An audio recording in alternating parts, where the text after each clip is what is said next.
संबोधन में समय न दूंगा। सभी आदरणीयों को मेरा अभिनंदन। आर्य समाज का तो इतना विस्तृत रूप है कि मुझ में क्षमता नहीं कि उस पर कुछ लिख सकूं। इसलिए इसको समेट कर जब लखनऊ का आर्य समाज लिखने बैठा तो उसमें ही संभवतः अपने जीवन में किसी पुस्तक को लिखने में इतनी मुझे कठिनाई नहीं हुई जितनी लखनऊ के आर्य समाज को लिखने में। क्योंकि जब मैं लखनऊ का आर्य समाज लिखता हूँ तो मात्र लखनऊ तक सीमित नहीं होता है, फिर पूरे भारत की स्थिति को देखते हुए जब मैंने एक अपने मित्र को ही लिख दिया कि मैं ये करने जा रहा हूँ, तो उन्होंने 14 पुस्तकें मुझको भेज दी और उनमें करीब 2500 पृष्ठ थे। तब तो मेरे लिए एक बहुत बड़ी, लेकिन फिर भी हमने प्रयास किया और लखनऊ के आर्य समाज के विषय में लिखा। मैं आग्रह कर रहा हूँ, मैं मात्र लखनऊ के आर्य समाज की बात कर रहा हूँ। विशेष तो हमारे मुख्य अतिथि महोदय ही आपको बता पाएंगे। आर्य समाज के संबंध में मैं इसकी 2 धाराएं समझता हूँ, एक धार्मिक क्षेत्र की और दूसरा सामाजिक क्षेत्र की। मैं धार्मिक क्षेत्र से परे मात्र लखनऊ का विशिष्ट योगदान सामाजिक उत्थान की ओर हुआ है, इसलिए इस पुस्तक में मैंने विशेष रूप से सामाजिक उत्थान पर ही लिखा है। इसके अतिरिक्त उन्होंने राष्ट्रभाषा के लिए, और लखनऊ प्रसिद्ध है हिंदू मुस्लिम एकता, इसको लेकर यहाँ एक विचित्र घटना हुई तो मैं वहीं से प्रारंभ भी करता हूँ। स्वामी जी का जो अंतिम लखनऊ में आगमन हुआ था वो मई 80 में हुआ था और उनका व्याख्यान भी ऐसी जगह हुआ कि आप लोग आश्चर्य करेंगे। अमीनुद्दौला इमाम बाड़ा के चबूतरे पर उनके व्याख्यान हुए और वहाँ के मुसलमानों ने सहयोग देकर उनके व्याख्यान की व्यवस्था की। और वहीं पर 9 मई को स्वामी दयानंद सरस्वती महाराज ने लखनऊ के आर्य समाज की स्थापना की घोषणा कर दी और घोषणा के साथ जो पहला इसका सदस्य कौन हुआ, उनका नाम था मोहम्मद हुसैन साहब। मौलाना मोहम्मद हुसैन साहब आर्य समाज लखनऊ के पहले सदस्य हुए। तो यही समझ लीजिए कितना समन्वय बनाकर आर्य समाज का आगे बढ़ने का कार्य था। यही नहीं, लखनऊ में एक जगह उन्होंने कहा भी, जाति पाति छोड़िए, मैं धर्म से परे भी यदि कोई हमारे पास आता है वो सदस्यता के लिए स्वीकार है, उसका स्वागत है। अब जब मैंने स्थापना की बात की, अब इसके आगे बढ़ता हूँ। सामान्यतः ये होता है कि जब तक आप हैं, मैं आपके प्रति मेरा अनुराग है और आज्ञा दीजिए बस मैं किए पड़ा हूँ। लेकिन जब वो व्यक्ति नहीं रहता है उसके बाद कितने लोग उसका चिंतन करते हैं, ये मुख्य बात होती है। और यही स्वामी दयानंद सरस्वती जी महाराज के विषय में हुआ। 80 में स्थापित किया, 83 में नहीं रहे और लखनऊ का कार्य 83 के बाद ही प्रारंभ हुआ। जो सामाजिक क्षेत्र छूट गए थे, स्वामी दयानंद सरस्वती जी महाराज, जिसके लिए यहाँ पर पंडित राम दुलारे वाजपेयी थे और भी जो लोग यहाँ पर थे, वैश्य जी थे, कई लोग थे, उनके नाम गिनाने का वो नहीं है। इन सब ने मिलकर यही निर्णय किया कि सामाजिक क्रांति और उनमें भी शिक्षा के संबंध में हम विशेष रूप से योगदान करेंगे। और अगर संक्षेप में इसको समेट दूँ, शिक्षा के क्षेत्र में डीएवी कॉलेज जैसा दयानंद एंग्लो वैदिक का जितना जाल पूरे भारत में फैला है वैसा किसी शैक्षिक संस्थान का नहीं रहा। अब थोड़ा आपको दुख की भी बात बता देता हूँ।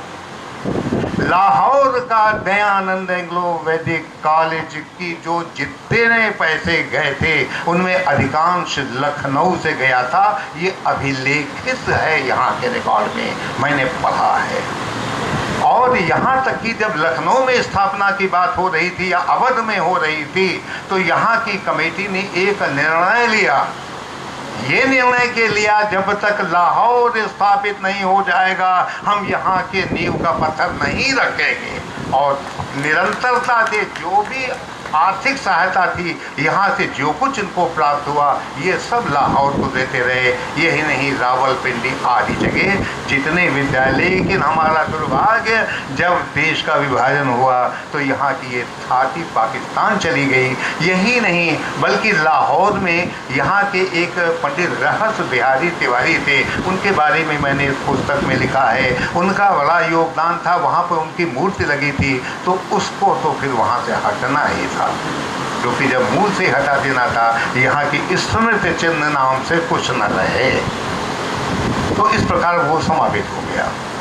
अब शिक्षा, क्योंकि शिक्षा ये बहुत लंबी बात हो जाएगी और 10 मिनट का जो आपने कहा है तो उस पर भी चलना है। अब उसके बाद शिक्षा के क्षेत्र से परे आइए, अब मैं मुख्य आता हूँ हिंदी। एक तो हिंदी का प्रारंभ भी स्वामी दयानंद सरस्वती जी महाराज स्वयं कर गए थे, क्योंकि बंगाल में जब ब्रह्म समाज का गठन हुआ था तो वहाँ के सेन जी ने इनसे कहा था, अगर तुम आर्य समाज को वास्तव में बढ़ाना चाहते हो तो संस्कृत नहीं हिंदी में पढ़ो, तब लोग समझेंगे, तुम्हारी संस्कृत अभी कोई नहीं समझेगा। उनका उन्होंने अनुकरण किया और फिर यहाँ पर आकर, अवध में आकर इन्होंने निर्णय लिया कि हम आर्य सामाजिक संस्कृति का और जो इसका सामग्री है, इसका प्रचार का माध्यम हिंदी ही रहेगा। ये तो उन्होंने नींव डाली। और उसके बाद क्या हुआ? उसके बाद 1880 में जब लखनऊ के आर्य समाज का गठन हुआ तो इसकी नियमावली में लिखा है हिंदी राजभाषा होनी चाहिए। मैं शब्द भूल रहा हूँ, टेक्निकली राजभाषा के अलावा उन्होंने कुछ और लिखा था, हिंदी ही रहेगी। और सबको आदेश दिया कि आप लोग जितने पत्राचार करेंगे सब हिंदी में करेंगे। इस प्रकार संस्था के रूप में हिंदी के प्रचार प्रसार में अगर विशिष्ट योगदान है तो लखनऊ के आर्य समाज का। व्यक्तिगत रूप से तो हमारे महामना मालवीय जी ने और भी बहुत से भारतेंदु हरिश्चंद्र जी ने, इन्होंने सबने हिंदी में कार्य किया। मैं संस्था के रूप में कह रहा हूँ, संस्था के रूप में अगर हिंदी का किसी ने पताका लहराई तो लखनऊ का आर्य समाज है और इस पर हम लखनऊ वालों को गर्व होना चाहिए। इसके अतिरिक्त एक भी और ब्याज, उस समय जब अंग्रेजी और उर्दू का बोलबाला था, उस समय इन्होंने अपने विद्यालयों में पठन पाठन का हिंदी रखा था माध्यम। और यही नहीं, इसमें विवरण दिया है, मैं पढ़ूंगा तो हमारे 10 मिनट में पूरा करने में कटौती आ जाएगी, इसलिए नाम नहीं पढ़ूंगा। करीब 70 हिंदी की पुस्तकें प्रकाशित करवाई और यहाँ पर लिखा था कमिश्नर को कि हम लोग हिंदी में शिक्षा ही नहीं देते हैं, पुस्तकें भी प्रकाशित करते हैं, वो सब उपलब्ध हैं। हिंदी में भी इनका योगदान रहा। अब मैं, क्योंकि 10 मिनट करीब हैं, अब यहाँ से समेटना शुरू करता हूँ। फिर शिक्षा और हिंदी और इनको सबको हमारे हिंदू मुस्लिम का ये जो है इस समन्वय के आगे बढ़ता हुआ। और उन्होंने क्या किया, अच्छा एक बात और बता दी, तो कॉल्विन कॉलेज है। कॉल्विन कॉलेज आपको आश्चर्य होगा कभी आर्य समाज के पास था, लेकिन कुछ ऐसी आपत्ति आई कि इनको इसे त्याग करना पड़ा। वो एक कमेटी थी, उसको दे दिया। फिर ऑकलैंड उन्होंने आकर, ऑकलैंड तालुकेदार ने आकर इसको फिर पुनः रजिस्टर कराया। ये तो है, और धनाभाव में जो बेचारा ये आर्य समाज लखनऊ कॉल्विन चला रहा था वो बेचारा कहीं अस्त हो गया। खैर कोई बात नहीं। फिर इसके अतिरिक्त उन्होंने शिक्षा के क्षेत्र के अलावा जब कभी आपदा कहीं आई, जैसे बिहार में एक बार बहुत बड़ा भूचाल आया था उनके, और बंगाल में जो क्रांति, इनको सबको यहाँ पर सहायता दी।